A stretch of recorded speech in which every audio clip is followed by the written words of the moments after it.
Hey, what up, everybody? Stevie Breach coming to you tonight. I'm sitting around here, just basically just getting a couple tweets about the whole SummerSlam trip. I have been very lucky, thankful that I have been able to attend the last three SummerSlams. It was something that the first year in 2010 got put together at the last moment, and it has become one of those things that I put on the calendar every year, knowing that I'm not going to miss. I know that with a lot of talk, like with Facebook, Twitter, and YouTube, a lot of people don't really understand what SummerSlam is to the city of LA and why it is consistently in LA when, random pay-per-views and WrestleMania move around all the time, and SummerSlam is always based in the same place, in the same building, in the same city, and people don't really understand that it's WWE's way of giving back to the city of LA for the, basically, the tax discounts that they're given for their movies, and, they're able to go out and outreach throughout the whole city of LA. I honestly feel that they do as much, if not even more, for the city of LA than they do for the host city of WrestleMania each year. They go out, they hit the town hard. They have all sorts of events. They do tons of media-friendly stuff. They do things for kids. They do things for schools. The video package that they show at SummerSlam every year, I don't think most people pay attention to. But when you're at the event and you watch it, I can't believe how much stuff they actually do. If you were to come to LA, you could either come just for the one day, and you could do the SummerSlam access, and you could do the actual event, and or you could be, where you come for both days, where you do freaking the all day of access on Saturday. You do access in the event, or if you're even a hardcore person, Monday Night Raw is always, basically right down the street. In 2010, it was in the freaking Staples Center, the same building. 2011, they made you get on the highway and drive to San Diego. But this one's really, this is like a town over in Anaheim this year, and that's for the hardcores. But if you wanted to go out there and you wanted to have a real vacation, I always plan on going to Disneyland, but there's freaking Disneyland, Knott's Berry Farm, Universal Studios. There's tons of amusement parks. There's freaking, if you want to get to San Diego, you can go to SeaWorld, you can go to the San Diego Zoo, LA has a zoo. You can hit the streets of Hollywood. If you came to SummerSlam, you would leave happy, and I guarantee you actually leave saying that you didn't get to do everything that you wanted to do. It's a big, huge town, lots of places to move around. This year with SummerSlam, I am basically wanting something to be huge. I want a big, memorable moment. With the last few SummerSlams that I have been able to attend, I've walked away saying that I saw a good show. I got every dollar's worth that I went into it. Had a blast of a time, but I haven't got that real big monumental moment.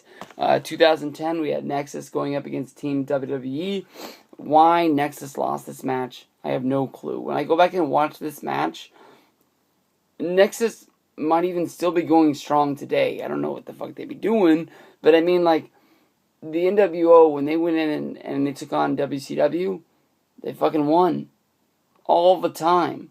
Nash, Hogan, Hall, they won. That was a storyline of WCW, how they finally were going to overcome beating this team. They didn't just walk into their first match and beat them. Because then what the fuck is Nexus going to do? They lost.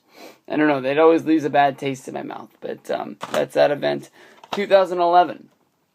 John Cena, CM Punk. Awesome match.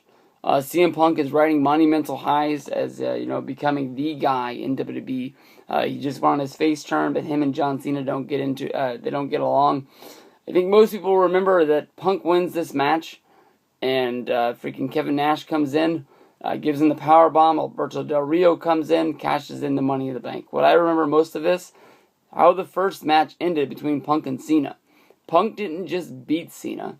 They had to have it where Punk beat Cena because Triple H didn't count the fall when Cena's foot was on the ropes. Cena's foot was on the ropes for the whole 3 count, and Cena still counted the 3.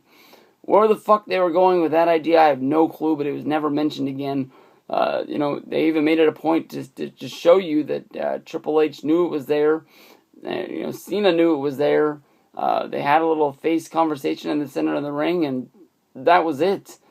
Basically Punk went on to have a feud with Kevin Nash. The match still has never happened, even though Kevin Nash always goes on it about Twitter.